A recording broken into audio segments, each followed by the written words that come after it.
আসসালামু আলাইকুম। Hello guys, আজকে আমরা নিয়ে আসছি ব্রোকলির রেসিপি। প্রথমে ভালো করে পানি দিয়ে পরিষ্কার করে নেব। এবার কেটে নেব।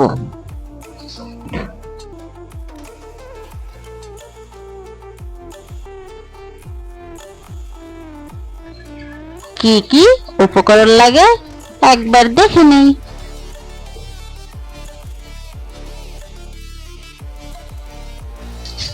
এবার চুলাটা জ্বালাবো, কড়াইটা বসিয়ে তেল ঢালবো। তেলটা গরম হওয়ার পরে পেঁয়াজ দেব, তারপরে রসুন, কাঁচামরিচ। এবার 1 মিনিট ভাজবো। লালচে ভাব হওয়ার পরে হলুদের গুঁড়া দেব পরিমাণ মতো। এখন ডিম দেব একটা। ডিম দেওয়ার পরে ভালো করে এটা নাড়তে হবে।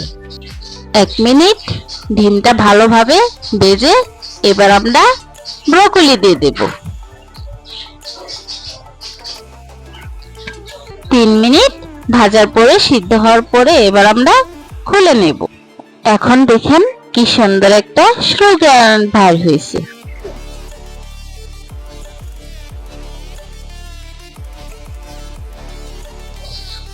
হাতে উঠিয়ে দেখেন একবারে সিদ্ধ হয়ে নরম হয়ে গেছে।